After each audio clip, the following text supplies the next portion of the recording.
Subscribe to our YouTube channel and press the bell icon to get the latest updates.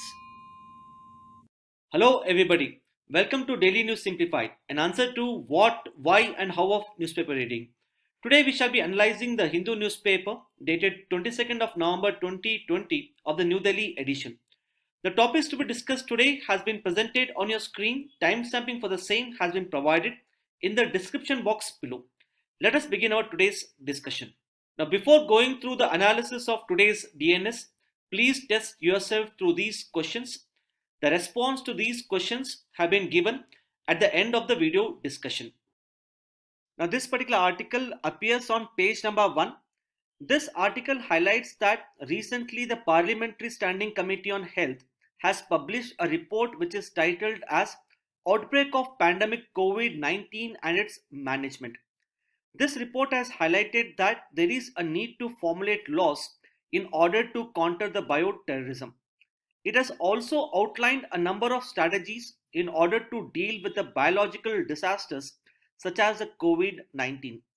Now, the article that we are going to discuss here shall be important from the perspective of GS paper 3 under the subsection of disaster management. Now, as you can see in the previous year mains, repeatedly questions have been asked with respect to the disaster management. For example, in mains 2019, there was a question related to the management of the landslides. In mains 2017, there was a question related to enhancing the preparedness level of India to deal with a disaster such as tsunami. Accordingly, since COVID-19 is considered to be a kind of biological disaster on an unprecedented scale, we can expect a question in the UPSC mains as to what do you mean by the biological disasters and discuss various strategies to be adopted by the government to deal with the biological disasters in a holistic, coordinated and a technologically driven manner. Hence, as part of this video analysis, we'll understand as to what do you mean by biological disasters, why there is need to focus on the biological disasters, what is the present framework in India to deal with the biological disasters, and what strategies should we adopt in order to respond to the biological disasters in a holistic and a comprehensive manner. Now, according to National Disaster Management Authority, biological disasters refer to the large-scale spread of diseases among the humans, animals and plants due to the microorganisms. Now, these biological disasters can occur on account of both natural reasons as well as the man-made reasons. When we say man-made reasons, it is basically on account of the biological warfare or the bioterrorism. So some of the examples of the biological disasters include the recent COVID-19, the Spanish flu in 1917-18, the spread of HIV across the world and so on.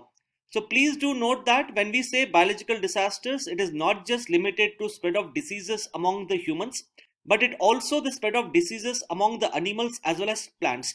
So even the avian influenza can also be considered as a kind of biological disaster. More importantly, it is not necessary that the biological disasters should have to be sudden. Even some of the spread of the diseases could be quite gradual. Take for instance HIV. Now the spread of HIV is quite gradual, but even then it can be considered as a kind of biological disaster, basically on account of the intensity as well as its geographical spread. With respect to why there is a need to focus on the biological disasters, see, we have to realize that the epidemics can result in heavy mortalities in the short term, leading to depletion of the population with a corresponding drop in the economic activity. The best example happens to be the COVID-19, which has not only caused a health pandemic, but this health pandemic has transformed into a kind of economic pandemic. The outbreak of COVID-19 has led to the twin shocks to the Indian economy. This has not only led to the decline in the consumption expenditure, but this has also led to the decline in the investment expenditure. On account of the outbreak of the COVID-19, the Indian economy has registered the negative GDP growth rate of minus 25% in the first quarter of the present financial year. Similarly, if you look at the spread of the HIV/AIDS in the sub-Saharan Africa, the spread of HIV/AIDS in the sub-Saharan Africa has wiped out the benefits of the improved healthcare. It has decimated the productive segments of the society. This has led to economic stagnation as well as recession. Secondly, we have to realize that the infectious agents or the microorganisms are constantly evolving. Often they acquire enhanced virulence or the epidemic potential. On account of this, normally mild infection also becomes serious. Thirdly, rapid environmental degradation as well as deforestation has led to spread of diseases from the animals to the human beings. Take for instance COVID-19 or the Nipah virus, which affected the state of Kerala recently. So all of these do highlight that the rapid environmental degradation has led to the close contact between animals and human beings, and thus there is a greater potential of a biological disaster in a country such as India. Nextly, the increase in the globalization has made travel from one country to another easier. So this in turn has led to the spread of diseases from one part of the world to the other part. And lastly, the advances in the field of virology and immunology has enabled the countries to develop the biological weapons. The use of some of these agents such as anthrax by various terrorist organizations in turn pose a serious threat. Now the ease with which the biological weapons such as anthrax can be produced, packaged and delivered in turn poses a number of challenges for a country such as India to deal with the biological disasters. So what is the present framework in India to deal with the biological disasters? As you all must be aware, health is a subject that is placed under the state list. Hence, the primary responsibility of dealing with the biological disasters rests with the state government.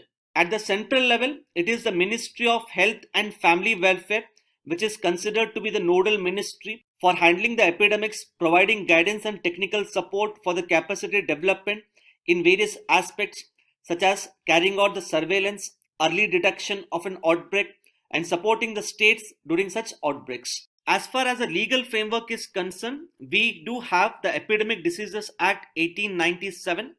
Under this particular act, the state governments have a primary responsibility to prevent the outbreak and spread of the epidemics.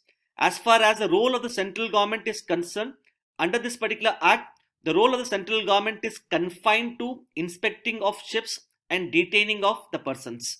Then we also have the Disaster Management Act 2005, which has given the due recognition to the biological disasters. Next, we have the International Health Regulations. Now, the International Health Regulations was adopted by the World Health Assembly in the year 2005 and it came into being in the year 2007.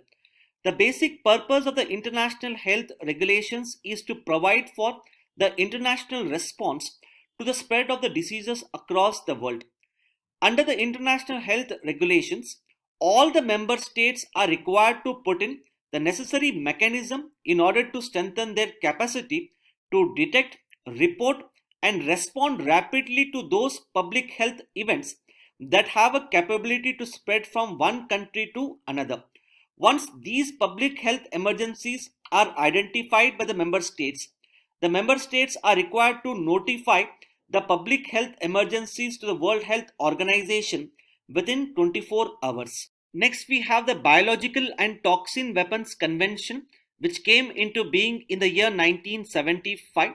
Now, this particular convention basically prohibits the member countries from developing, producing, and stockpiling biological and toxic weapons.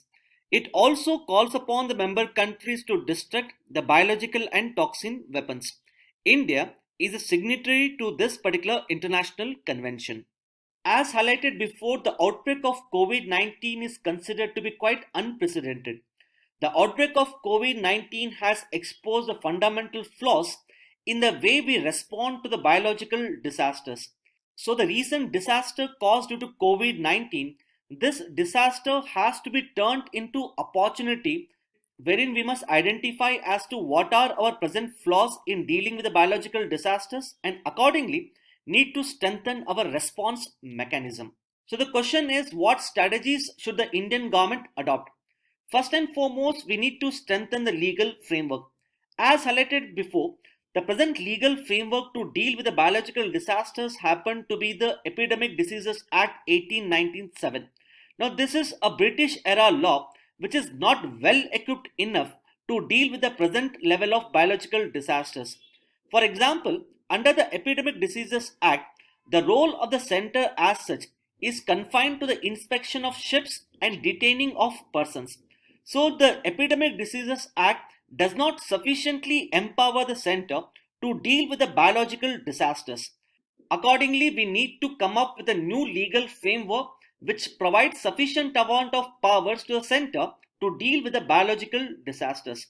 Secondly, under the present Epidemic Diseases Act, there is no explicit provision for controlling the biological warfare. This is quite understandable because this act was enacted way back in the year 1897. Hence, it does not address the challenges of the current day. Accordingly, we need to come up with a new legal framework that not only focuses on controlling the biological warfare, but it must also put in the necessary safeguards for the prevention of the biological weapons. The next aspect is about strengthening the institutional framework. See, the creation of all India services such as the Indian Administrative Service, Indian Police Service, Indian Forest Service, etc., has undoubtedly led to the modernization of India's administration. However, as far as health administration is concerned, even today the health administration in India continues to remain outdated. There is lack of professionalism and expertise in the management of health in India. Accordingly, in order to solve this problem, there is a need to create a separate All India Health Services. So just like how we have the Indian Administrative Service for managing the administration, we need to have the Indian Health Service for modernization of the health administration. Similarly, in case of USA, there is a separate institution known as National Science Advisory Board for Biosecurity in order to deal with biological terrorism and biological disasters. Accordingly, in case of India, we need to set up a separate institution to deal with biological disasters and biological terrorism. Nextly, there is a need to strengthen the operational framework. Now, in spite of the fact that the spread of the biological disasters across the world and even in India has rapidly been increasing, even today, we have failed to come up with a separate policy on the biological disasters. So accordingly, going forward, there is a need to have a separate policy on the biological disasters. Such a policy should focus upon coming out with standard operating procedure to deal with the biological disasters. Such a standard operating procedure should lay down the roles and responsibilities of multiple institutions, multiple stakeholders who are involved in the management of the biological disasters. The standard operating procedure should enhance the coordination between the public sector and the private sector to deal with the biological disasters. It should also provide for quick response to deal with the biological disasters and so on. The next aspect is about strengthening the financial framework. Presently, the central government has set up the National Calamity Contingency Fund, which, as a name suggests, is used for dealing with various kinds of calamities and disasters. Now, the money in this particular fund can be used to deal with disasters such as floods, droughts, tsunamis, etc. However, presently, as per the guidelines issued by the central government, biological disasters as such are explicitly not provided under the purview of the National Calamity Contingency Fund. So going forward, we need to amend the guidelines issued under the National Calamity Contingency Fund and bring the biological disasters explicitly under the purview of this particular fund. Nextly, see, in order to deal with the biological disasters, we need to have a strengthened surveillance mechanism. So through the strengthened surveillance mechanism, we would be able to identify the outbreak of diseases in the initial stages, and then we would be able to respond in a coordinated manner. Now, in order to carry out the surveillance of various diseases, presently the central government is implementing the Integrated Diseases Surveillance Program. But as identified by the National Disaster Management Authority, the Integrated Disease Surveillance Program is not quite efficient to check for the surveillance of diseases, particularly in the rural areas. This needs to be strengthened going forward. Then, as seen in case of COVID-19, we need to strengthen the network of the diagnostic laboratories to ramp up our testing. We need to improve the human resources to deal with the biological disasters. We need to stockpile sufficient amount of medicines or vaccines. Then, see, the outbreak of biological disasters can lead to a lot of mental stress among the people. But unfortunately, so far we have not been able to give due amount of emphasis on providing the psychological and emotional support to the people who deal with the biological disasters.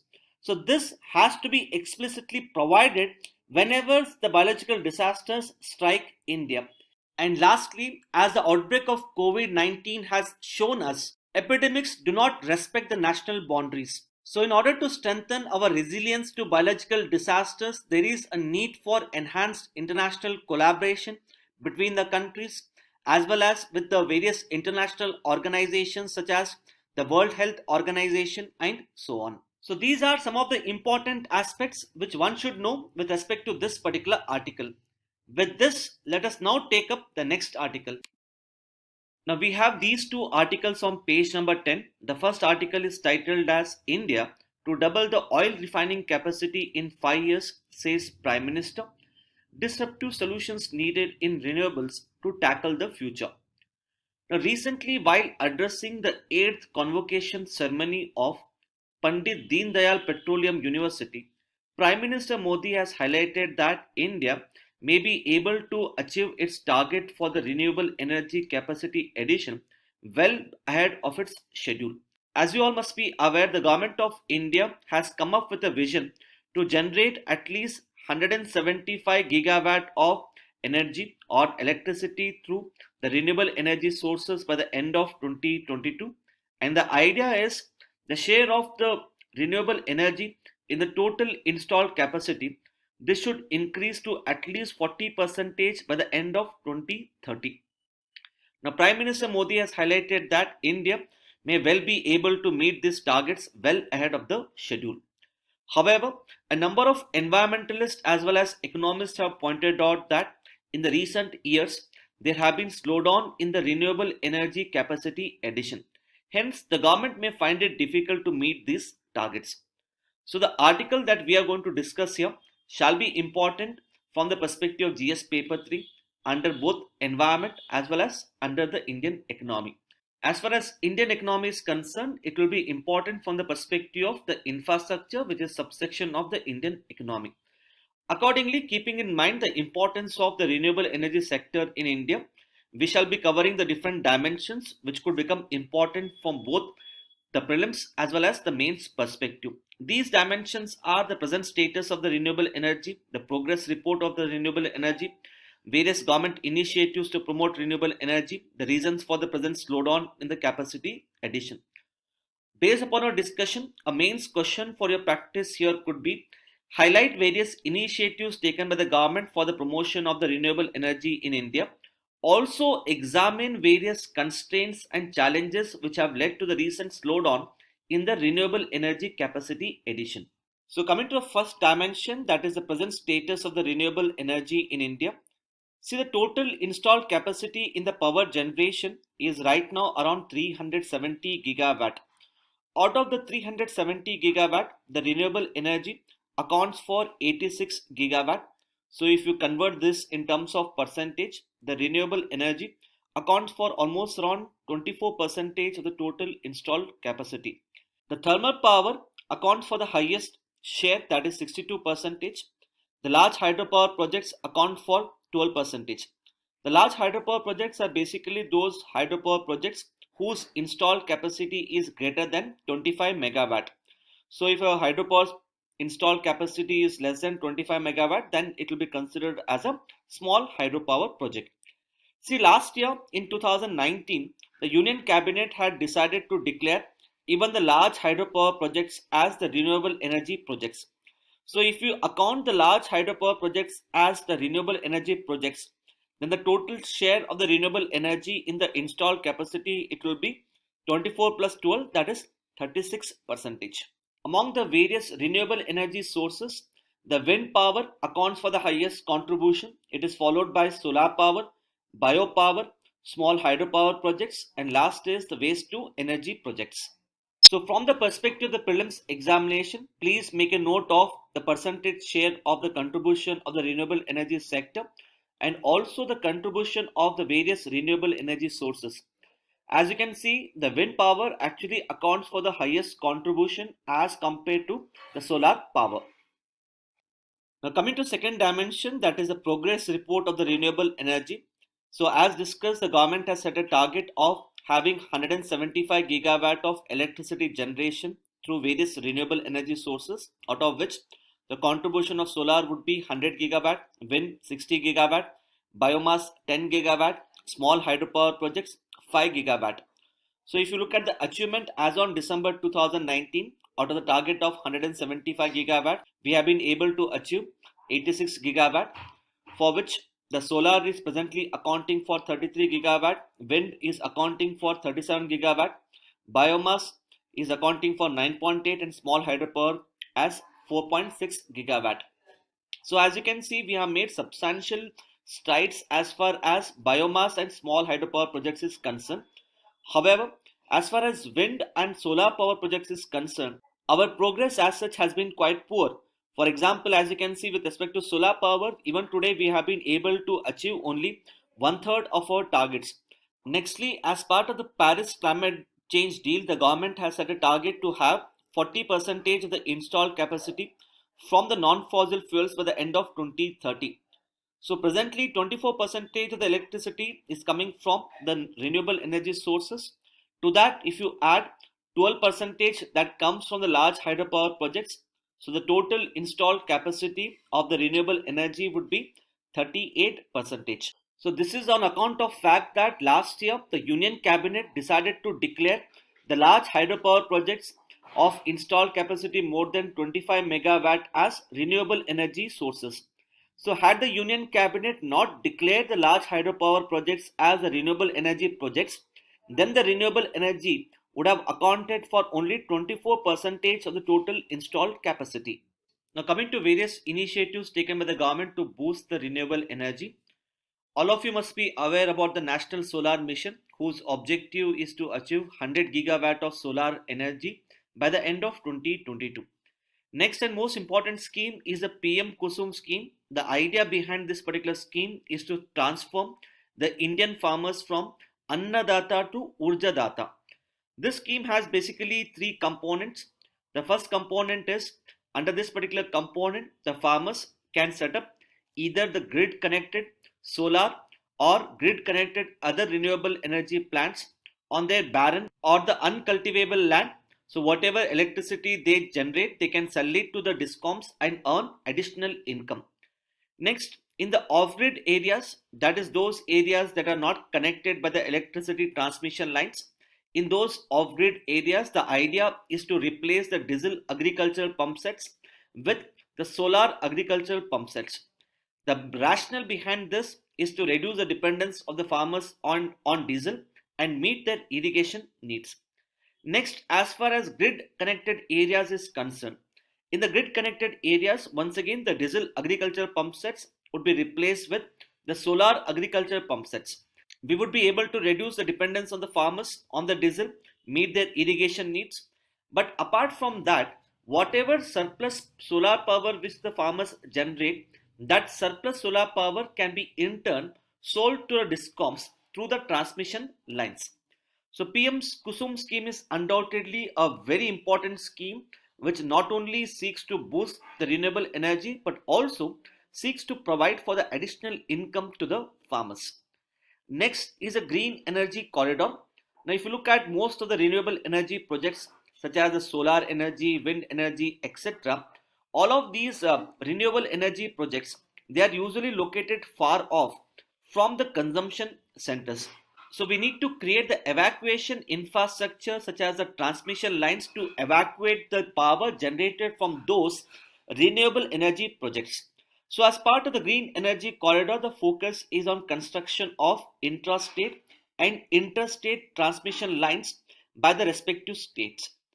And last is the National Wind Solar Hybrid Policy. Now if you superimpose those areas that are considered to be quite potential for harnessing wind or the solar energy, upon the superimposition of those areas, you would get to know that a large number of those areas are overlapping with each other, which means a particular area which is considered to be apt for harnessing wind energy, the same area could be more suitable for harnessing the solar energy as well.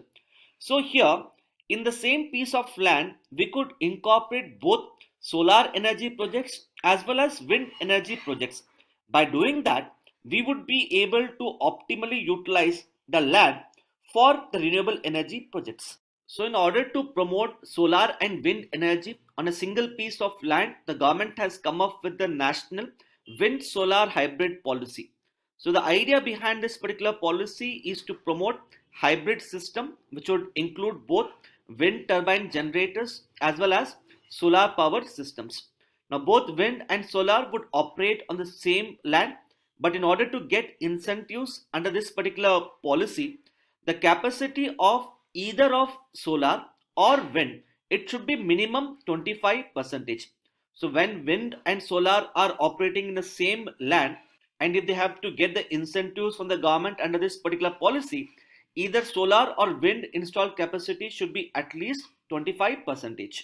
Coming to the reasons for the slowdown in the renewable energy addition, the first reason is the poor financial position of the discoms. See, the discoms are required to enter into power purchase agreements with the renewable energy projects. Through such power purchase agreements, the discoms agree to purchase power from the renewable energy projects, and in return, the discoms are required to pay a price which is equivalent to the price that is quoted in the power purchase agreements. However, the financial position of the discoms is quite weak. For example, recently it was reported in the Economic Times that the overall debt of the discoms as on June 2020, this has increased to around 2.5 lakh crore. So the poor financial position of the discoms is in turn making it difficult for them to pay a price as quoted in the power purchase agreement to various renewable energy projects. Even though the government of India has come up with the ambitious plans to ramp up the renewable energy capacity addition, the problem is most of the raw materials that are required in order to set up either the solar energy projects or the wind energy projects, these raw materials as such are basically imported from countries such as China, Thailand, Vietnam, etc. So even today, to a certain extent, we are not being able to have self-sufficiency or Atmanirbhar as far as the domestic manufacturing of solar voltaic cells or the wind turbines is concerned. Thirdly, see, in order to protect the domestic industries as well as to boost the domestic manufacturing of the solar voltaic cells, the government of India in July 2018 decided to impose the safeguard duties on the import of solar panel cells from countries such as China, Malaysia, Vietnam, etc. So this imposition in the safeguard duty on the import of the solar panel cells into India has made the imports into India quite costly. So this in a way has reduced the profit margin of the renewable energy projects. So on one hand, if they have to import the solar panel cells from other countries, they would have to pay the additional safeguards duty. So it is quite costly. On the other hand, the domestic manufacturing of the solar panel cells has not really picked up. So even domestically also they are not being able to procure the solar panel cells at a cheaper cost. The next one is unviable projects due to the lower tariffs. See, tariffs in case of renewable energy basically tells us as to at what price the renewable energy project is selling its electricity to various entities such as say discoms, industries and so on. Now presently this particular tariff is not determined by the government, rather the tariff is determined through a market based mechanism of auction. So let's say there is a particular discom. Now this particular discom needs to procure power from various entities. Let's say there are two renewable energy projects A and B. So whichever of these two energy projects is quoting a lower price for supplying its electricity to the discom, then the discom would procure the electricity from such an entity which is quoting the lower price. So the tariffs in the renewable energy sector are not determined by the government, rather it is determined through the auction or the bidding mechanism. Now over a period of time, there has been aggressive bidding in the renewable energy sector, so much so that The tariff for the solar power, this has dropped down to a level which is much lower than the tariff for supplying the thermal power. For example, the present solar tariff is between rupees 2.5 to 2.8 per kilowatt hour. Now this is at least 25 to 30 times lower as compared to the thermal power tariff. So various renewable energy developers have adopted aggressive bidding in order to sign the PPAs with the discoms or with industries. So such kind of aggressive bidding has led to decrease in the tariffs, and if the tariffs reduce to a very low value, obviously they will not be able to recover their investment costs, leading to the unviable projects. The next reason is withdrawal of various incentives given by the Solar Energy Corporation of India, such as the viability gap funding. So in order to incentivize the private sector to take up the renewable energy projects, the Solar Energy Corporation of India is presently implementing the viability gap funding scheme. Under this particular scheme, a certain percentage of capital that is required to be invested by the private sector, this capital is in turn provided by the Solar Energy Corporation of India in the form of the subsidy. However, in the recent years, the total amount of financial support provided by the Solar Energy Corporation of India through the Viability Gap Funding Scheme has got reduced, leading to lower investment in the renewable energy projects. And the last problem is with respect to poor transmission infrastructure, wherein, as discussed before, most of the renewable energy projects, they are located away from the consumption centers. So we need to have the evacuation infrastructure such as a transmission in order to carry the electricity from the renewable energy projects to the consumption centers. But sadly, we have not been able to set up the evacuation infrastructure so far, leading to the present slowdown. Apart from all of these problems, some of the other problems include the problems in terms of land acquisition, which is considered to be quite cumbersome and time consuming. Next is the poor financial position of banks, which has come to be dominated by higher amount of non-performing assets, which in turn has led to decrease in the credit creation for setting up of the renewable energy projects. So there are a number of reasons for the present slowdown in the renewable energy capacity addition. So these problems would have to be resolved at the earliest so that we are able to achieve the targets as set up by the government of India. With this, let us now take up the next article. Now the next article appears on page number 8. This article basically highlights the poor plight of the Bondas tribes, who are considered to be particularly vulnerable tribal groups located in the state of Odisha. This article highlights that a large number of Bonda youths have been forced to migrate to the towns and cities to work. However, they have been paid very low wages. A large number of children have also been forced to drop out of the school, leading to decline in the literacy rate. So, keeping this particular article as a reference, let us discuss in detail about various aspects of the particularly vulnerable tribal groups in India. This topic is also important because a related question has already been asked in the prelims 2019. As you all must be aware, the scheduled tribes face extreme form of social, educational and economic backwardness. This is on account of their geographical isolation and primitiveness.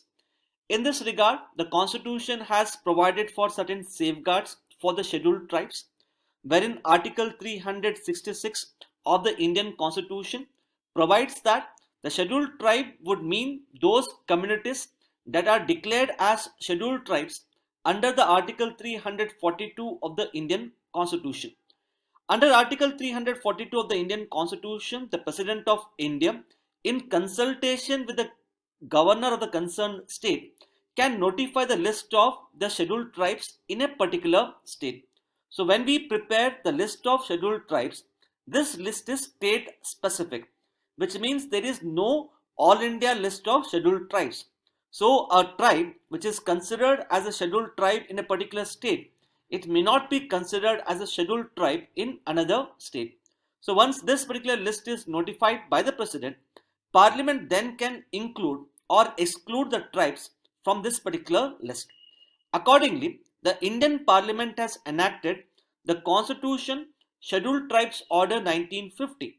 This order basically contains a list of tribes or groups who have been designated as the scheduled tribes, and this order as such is amended from time to time in order to include more communities within the fold of the scheduled tribes.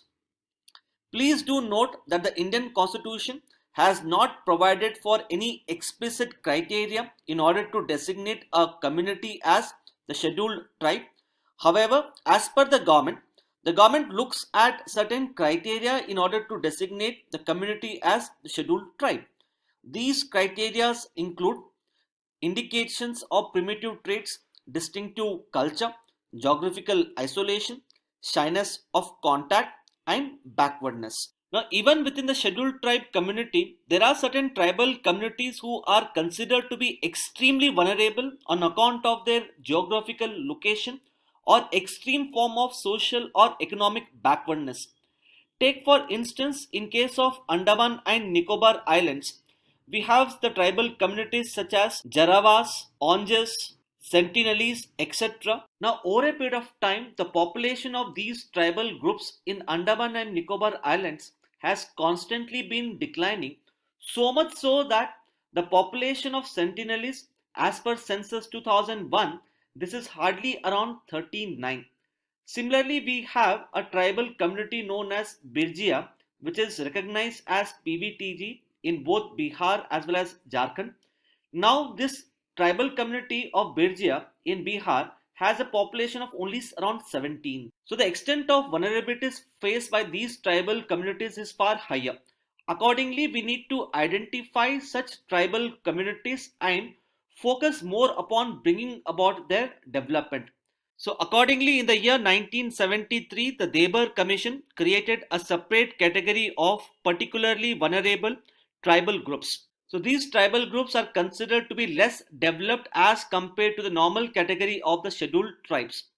The criteria which has been chosen by the government to designate a particular scheduled tribe community as the particularly vulnerable tribal group include a pre-agriculture level of technology, a stagnant or declining population, extreme form of low level of literacy, and a subsistence level of economy. So presently we have almost around 75 particularly vulnerable tribal groups who are spread across 17 states and one union territory. The highest number of PVTGs have been recognized in the state of Odisha, and this is followed by the state of Andhra Pradesh. So as highlighted in this particular article, the particularly vulnerable tribal groups face a number of problems. So as highlighted, these particularly vulnerable tribal groups face extreme form of social and economic backwardness, and moreover, their population, as discussed before, as in case of Andaman and Nicobar Island, their population as such has been constantly been declining. Moreover, these particularly vulnerable tribal groups focus upon the collection of the non-timber forest produce in order to earn their livelihood. However, over a period of time, because of the rapid deforestation, their livelihood opportunities have been adversely affected. Apart from that, these particularly vulnerable tribal groups do not know the true value of the non-timber forest produce, so most of the time they come to be exploited by the middlemen or the intermediaries. Further, these particularly vulnerable tribal groups also suffer from poor health and education status. For example, the average literacy rate among these tribal groups is hardly between 10 to 40 percentage. They suffer from extreme form of poverty, malnutrition, poor maternal and child health. Hence, in order to bring about their development, the government of India has introduced the scheme for development of the primitive vulnerable tribal groups in the year 2008. Now, this particular scheme basically seeks to adopt a holistic approach in order to bring about socio-economic development of these tribal groups. The state governments have been given the necessary flexibility in planning various initiatives to bring about their development. A number of activities are supported under this scheme. Some of these activities include provision of housing facilities, distribution of land, bringing about the agricultural development, provision of social security benefits to these tribal groups, and so on. Please do note that this scheme, even though it is implemented by the state government, it is entirely funded by the central government. So this is what you have to know with respect to this particular article. With this, let us now take up the next article. Now the next article appears on page number 8. This particular article basically highlights that the procurement of paddy has increased by 18% as compared to the previous year. This article shall be important from the perspective of mains under the GS paper 3 Indian economy under the subsection management of public distribution system and the issues of the buffer stock. This article is also important because, as you can see in the previous year UPSC prelims, repeatedly questions have been asked with respect to the food grain management. Further, based upon a video analysis, a mains question for your practice could be: the open-ended procurement policy has made the food grain management financially unsustainable, created distortions, and has adversely affected the Indian agriculture. Elucidate. Now, if you look at the present procurement policy of the Government of India, particularly with respect to rice and wheat, the procurement policy that is followed by the Food Corporation of India is referred to as the Open-ended Procurement Policy. See, when the farmers harvest rice and wheat, the farmers basically have two options. Either they can go and sell the food grains to the FCI at a price which is equal to the minimum support price, or else the farmers can go and sell the rice and wheat in the open market, and ideally they should be able to get a price which is higher than the minimum support price. So when the Food Corporation of India buys the rice and wheat from the farmers, the procurement policy that it follows is referred to as the open-ended procurement policy. This is so because the Food Corporation of India does not impose any kind of limit on the procurement of rice and wheat from the farmers. Now, for instance, the Food Corporation of India requires around 55 million tons of rice and wheat, which is required to be distributed through the network of the public distribution system. But since it is following the open-ended procurement policy, wherein there is no limit on the procurement, the Food Corporation of India ends up procuring much higher than what is required under the public distribution system. This is actually as high as 80 million tons. So the kind of procurement policy that we are following with respect to rice and wheat, it is referred to as the open-ended procurement policy. On the other hand, if you look at the procurement policy of the government with respect to pulses and oilseeds as provided under PM Asha, that is Pradhan Mantri Annadata Sanrakshan Abhiyan, under this the government has imposed quantitative restrictions on the procurement of pulses and oilseeds, wherein under the guidelines issued by the government for the PM Asha, the Food Corporation of India should not procure more than 25% of the production of pulses and oilseeds in a single year. So while there is quantitative restrictions on the procurement of pulses and oilseeds, we do not have such kind of restrictions on the procurement of the rice and wheat. Now if you look at the question that was asked in prelims 2020, see, the question was, in case of all the cereals, pulses and oilseeds, the procurement of MSP is unlimited in any state or the Union Territory of India. So we can see clearly here that this statement is wrong. The second statement is, in case of cereals and pulses, the MSP is fixed in any state at a level to which the market price will never rise. This, as we discussed, is wrong. So accordingly, the answer to the question that was asked in prelims 2020 would be neither 1 nor 2. Now, the Commission on Agricultural Cost and Prices, which basically recommends the government on as to what should be the minimum support price for around 22 major agricultural commodities, this CACP has recently given recommendations to the government to do away with the open-ended procurement policy and instead adopt the closed-ended procurement policy. This is so because the open-ended procurement policy has had an adverse impact on the Indian agriculture. It has created distortions in the Indian economy, and it has made the food grain distribution system highly unsustainable. Now, first and foremost, as highlighted before, even though the FCI requires only around 55 million tons of food grains for the distribution through the PDS, it ends up procuring higher amount of food grains. So this in turn leads to a procurement which is higher than the buffer stock norms. So when FCI ends up procuring more rice and wheat, it obviously will lead to an artificial scarcity in the market, and thus it creates distortions in the food grain management. Secondly, the cost incurred by the Food Corporation of India in the procurement of food grains, which basically include the payment of MSP, the cost incurred in transportation, distribution, storage, the labor charges, all of this put together, this we refer to as the economic cost of food grains for the Food Corporation of India. So as you can see here, in prelims 2019, there was a question which asked us as to what constitutes the economic cost of food grains to the Food Corporation of India. So the answer is minimum support price plus procurement incidentals and the distribution cost. Now, because of the open-ended procurement policy, wherein the FCI is procuring more amount of food grains than what is actually needed, obviously this would lead to increase in the economic cost. So this economic cost of food grains for the Food Corporation of India is as high as around 50,000 crores. And thirdly, this open-ended procurement policy is also adversely affecting the Indian agriculture, wherein it is incentivizing the farmers to grow more rice and wheat. So there is less amount of emphasis on growing of pulses and oil seeds. So this is not only leading to the lack of agricultural diversification, this is also leading to overconsumption of water in the Indian agriculture.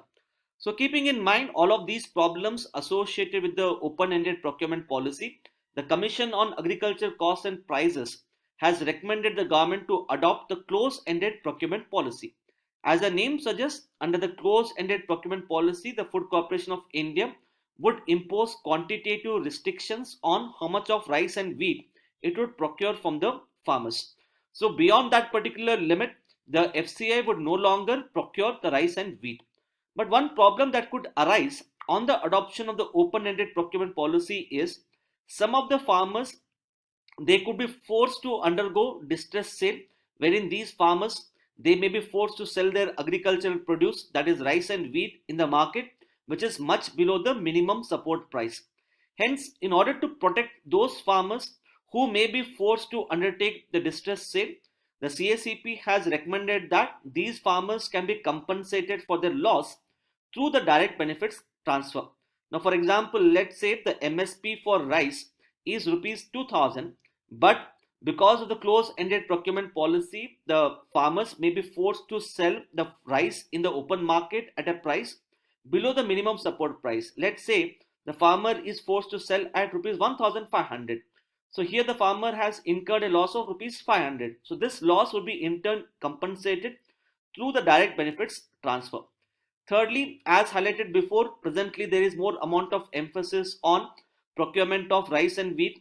Less amount of emphasis has been placed on procurement of pulses and oil seeds. So going forward, in order to promote agricultural diversification, we would have to effectively implement the PM Asha scheme.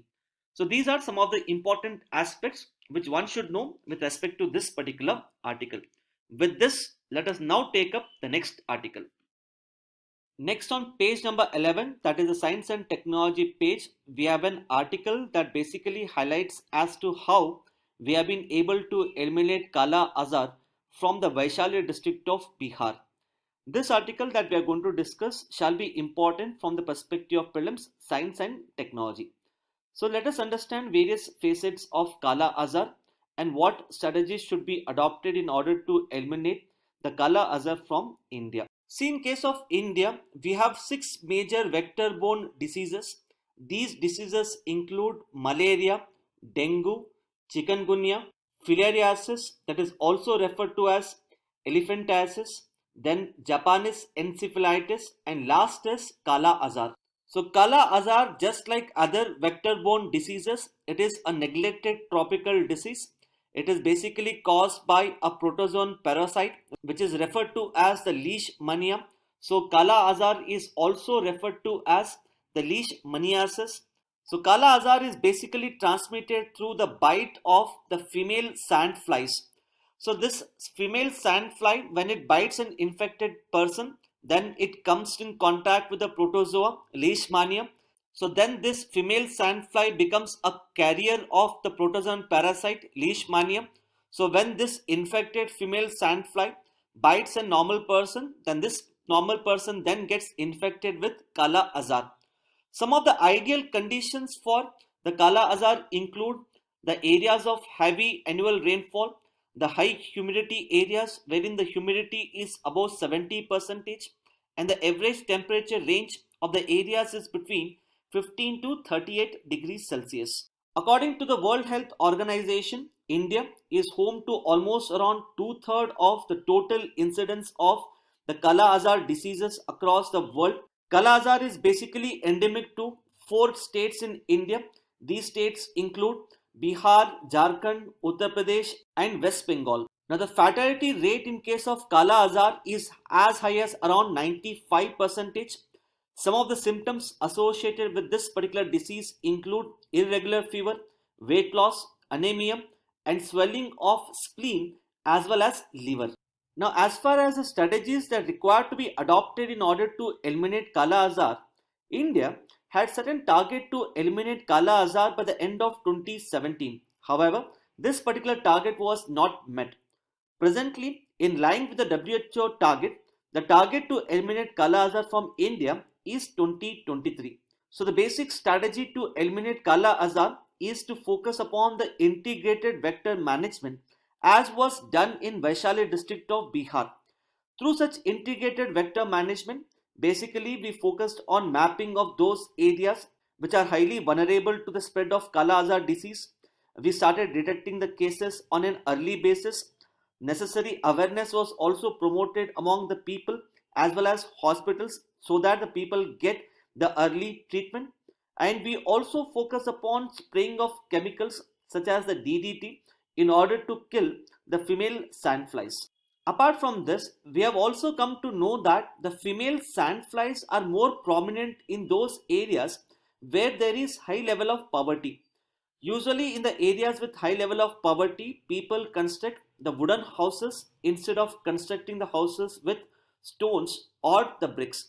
Now the female sandflies as such in turn resides in these wooden structure of the houses and thus they have a capability to spread the diseases.